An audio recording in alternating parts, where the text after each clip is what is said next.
প্রচণ্ড পরিমাণে গরম হয়ে গেছে।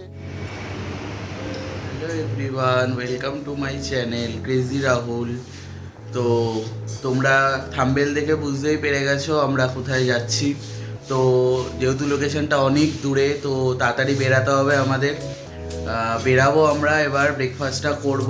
ব্রেকফাস্ট রেডি হয়ে গেছে, ব্রেকফাস্টটা করেই আমরা বেরাবো। সকালে জেম্মা চিড়ের পোলাও বানিয়েছে, চিড়ের পোলাওটা খাবো, খেয়ে দেন বেরাবো। অনেকটা দূর যেতে হবে। রেডি হয়ে গেছি, বেরিয়ে পড়েছি। ওদিকে দাদা বাইক ঘোরাচ্ছে, দেন বেরাবো আমরা এবারে। চলো রাস্তায় দেখা হচ্ছে। ফার্স্ট কোনো ভ্লগে আমি ভয়েস ওভার দিয়ে ভিডিও বানাচ্ছি, তো তোমরা জানিও কেমন লাগছে। জানি তোমার গলাটা অতটা ভালো না। তোমাদের সাথে কথা বলতে বলতে বেরিয়ে পড়েছি আমরা রাস্তায়। তো দেখতেই পাচ্ছ রাস্তায় কত জ্যাম। জাস্ট একটা সিগন্যাল ছেড়ে বেরালাম, প্রচুর রোদ্দুর ছিল, মানে পা হাত পা প্রায় পুড়েই যাচ্ছিলো। দেখো তোমার সাথে কথা বলতে বলতে কিশোর ভারতী স্টেডিয়াম আমরা ক্রস করছি। তো যে অনেকটা দূর, যেহেতু নিউ টাউন ছিল, তার মাঝখানে দাদারা গাড়িতে আবার তেল শেষ হয়ে গেছে, তেল ভরছিলাম। দেন ওখান থেকে তেল ভরে বেরিয়েই আমরা সায়েন্স সিটি পৌঁছে গেলাম। প্রচণ্ড জ্যাম, যেহেতু অফিস টাইম ছিল। তো আমাদের রুটটা ছিল সায়েন্স সিটি থেকে, ওদিক থেকে ইউ টাউনটা নিয়ে সল্টলেক হয়ে বেলেঘাটা চিংড়িঘাটা হয়ে ওদিক দিয়ে আমাদের নিউ টাউনের রোড ছিল।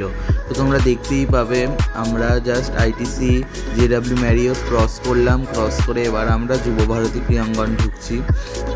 ওদিকে মানি স্কোয়ার তো দেখতেই পেলে তোমরা। আমি ছোট্ট একটা ক্লিক নিতে পেরেছি, যেহেতু ক্রস করে যাওয়ার পর মনে পড়েছে। এই ঘড়িটা হয়তো তোমরা সবাই চেনো কম বেশি, কারণ ঘড়িটা অনেক ফেমাস। দুর্গাপুজোতে প্যান্ডেল করেছিল শ্রীভূমি। বলতে বলতে চলে আসলাম আমরা শোরুমে। ওখানে দাদা কথা বলছে। এবার সব জায়গায় তো দুজনকে অ্যালাউ করবে না, ওই জন্য আমি পেছনে আমাকে বসতে বলেছিল ওখানে দাদা। সব মানে যাবতীয় লেখা পড়িত করতে করতে, ওয়েট করতে করতে তারপরে দেখো হয়ে গেছে।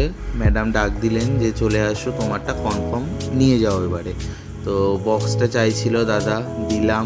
ওই যে দেখতেই পাচ্ছ তোমরা, ওখানে বসে এবার মানে সিগনেচার করতে হবে।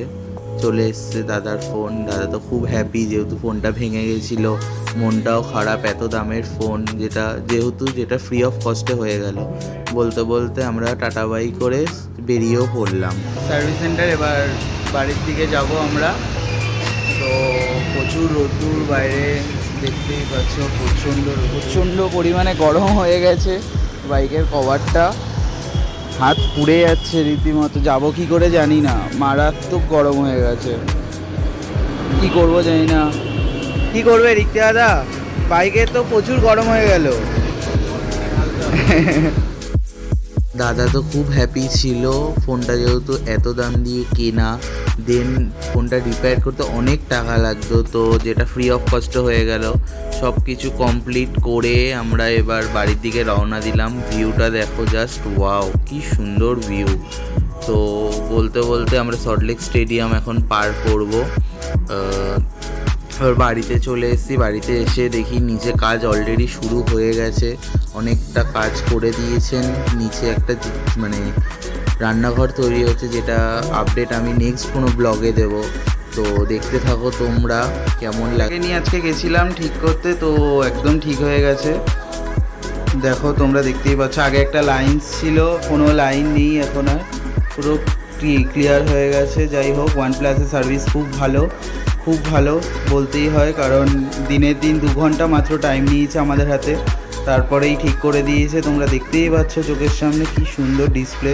এটা যদিও কার্ভ ডিসপ্লে, এটাতেই ব্যবসার সমস্ত কিছু আছে, তো এটা ছাড়া হবেই না। ওই জন্য এটা খুব তাড়াতাড়ি মানে ওদের কাছে রিকোয়েস্ট করে 2 ঘন্টার মধ্যে ঠিক করে নেওয়া হলো। দেখেই নাও, দেখতেই পেলে তোমরা, মানে পুরো একদম মানে খুব বাজে অবস্থা ছিল। সেখান থেকে আজকে সার্ভিস সেন্টারে যাওয়া হলো সকালে। পুরো ব্লগে তোমরা দেখতেই পাবে। তো গিয়ে 2 ঘন্টার মধ্যে, খুব একটা টাইম নেয়নি ওরা, যেহেতু এটা বিজনেস পারপাসের ফোন, তো বলা হয়েছিল রিকোয়েস্ট করাতে, ওরা 2 ঘন্টাতে সার্ভিস করে দিয়েছে। তো একদম ভেঙেছে, মানে পুরো লাইন্স এসে মানে কিচ্ছু করার ছিল না, সেখান থেকে এখন যথেষ্ট ভালো হয়েছে। ব্যাস আর কিছু না, এখানেই ব্লগটা শেষ করলাম আজকের মতন।